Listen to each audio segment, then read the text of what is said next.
Come on, got 18,000 square feet of stuff to look at. Come on with us, let's go for a walk and we'll go in and take a look. This is just a beautiful 1956 Ford, what they call a Victoria. Not a Crown Victoria, it's just a Victoria. It's a Fairlane model, but it is a Victoria. And this is an older restoration that was just absolutely beautifully done. Every piece of chrome was redone, rebuffed out, replated. All around the windows, got all new glass, beautiful interior, all kinds of options, got air conditioning. Somebody really spent a ton of money on this car, and it's got a neat story behind it. Several years ago, I'm looking through one of the magazines, and here's this beautiful Ford for sale, and the price wasn't too bad, and it didn't run. And I thought, how could they have a beautiful car like that and not run? So I called the guy, and he was down in Oklahoma, and I said, well, what's the story? And he said, I drove it after I bought it at auction, and I drove it for about a month, and then it started running rough, and then it quit. And I can't find anybody to fix it. Been sitting here for a year now, and nobody will fix this car. And I said, well, does it still turn over? And he said, oh, yeah. Yeah, he said, it just won't start. And I thought, you know what? I'll bet I can fix that car. And so I purchased it from him. He made me a really good deal on it because I was about the only guy that called him on it. And so I spent about 3 months redoing everything on top of the engine. Distributor, carburetor, heads, oiling system. I spent about 3 months because I could only work on it part-time, but it gave me a chance to really fix everything real nice. And come fire up day, I put a new battery in it, poured a little gas in the carburetor, and it popped right off. And it run really well, but no oil pressure.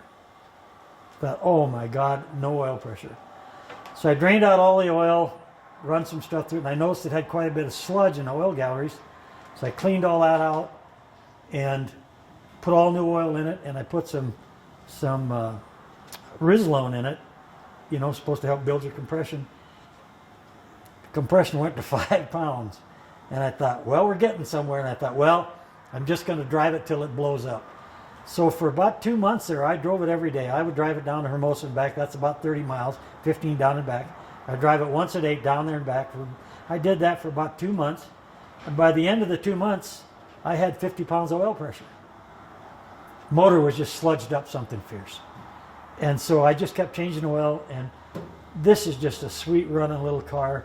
Mike will show you the interior. It's just beautiful. And he'll also show you the very cool Continental kit. But I did not build this car. All I did was the motor work, and I cleaned it up. But whoever did it really did a nice job. So this is just a good car. What you're looking at is a 312 Ford V8. This was Ford's answer to the 283. These are called Y blocks because they're shaped just like a Y.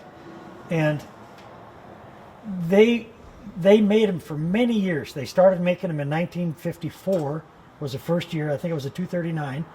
And they made them clear up into the 60s. And they're just a little bulletproof motor. They could burn all kinds of oil, rattle like crazy, and just keep right on running. They were just a virtually indestructible motor.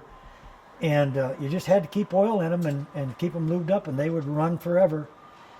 And these little 312s actually are pretty neat because they had nice cams in them. They had solid lifters. Pretty neat little hot rod motors.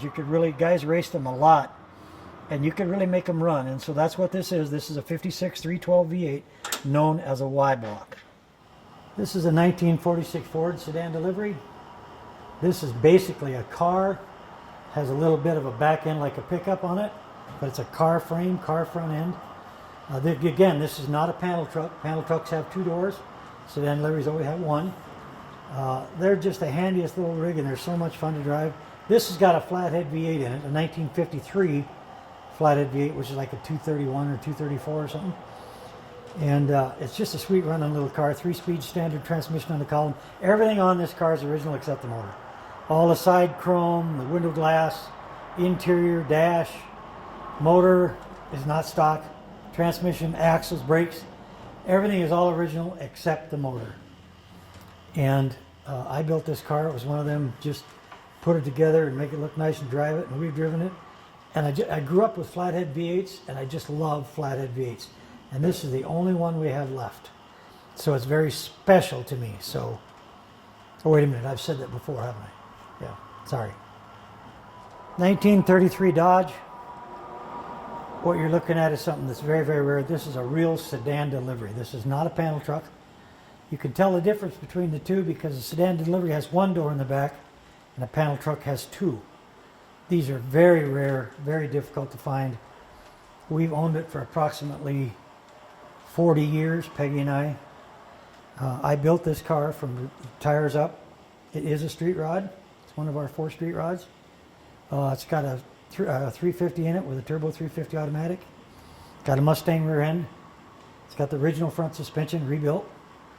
All this sheet metal is original, body's all original, no patch panels, no floor panels, no weld-in panels, no welded up nothing, just bodywork and paint. It was really simple to paint. It's been a really fun car all these years, and it is a great little car to drive.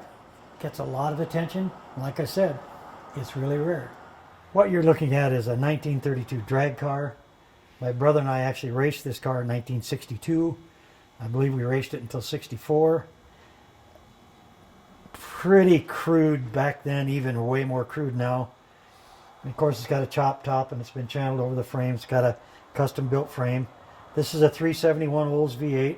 That's hooked to a 4-speed, which we didn't have. We had an automatic, but I had all that 4-speed stuff, so I hooked it up. And then it's got a Ford 9-inch rear end, solid rear end, no rear suspension, tube front axle. Pretty neat looking old car, but certainly not anything you'd ever want to really drive anymore, but it sure makes a nice piece to look at. This is your 1960 Chevrolet El Camino. You all know what an El Camino looks like in 1960. They only made these models from 59 and 60, then they started again in 1964. So these are pretty rare and they're pretty neat looking, and they're one of my favorite pickups. This one's got a 350 in it with a 3-speed standard transmission, which is the original 3-speed standard transmission. And it's kind of fun to drive it with that 3-speed standard. People just don't do that anymore. It's always 4 speeds or 5 speeds or 5-speed or something. So it's kind of fun to drive it with just a standard old 3 on the tree, as they like to say. And there again, I love to do old school stuff. So I put all the emblems back on it. I found an original seat, which was a heck of a job. And I think I even put the original radio back in it.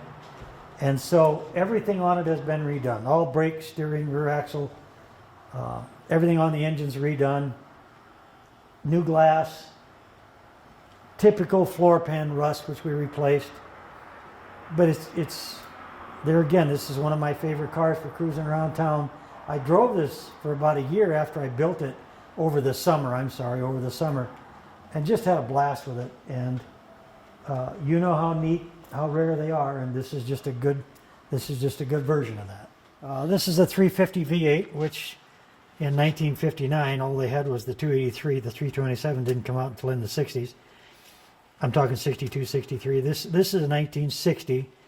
The 283 was about the biggest motor you could buy in 1960. Of course, it's got an alternator on it now instead of a generator, but other than that, this is a late model. Excuse me. My idea of late model is in the 70s. I think this motor is like a 76 or 77. And so it's got some of that stuff on it. It's got an HEI ignition. It's got a Edelbrock carburetor. Got a big wattage alternator on it. So you'll notice no power brakes, no power steering, no air conditioning, none of that stuff. Just a good fun driver with everything you need to make it work.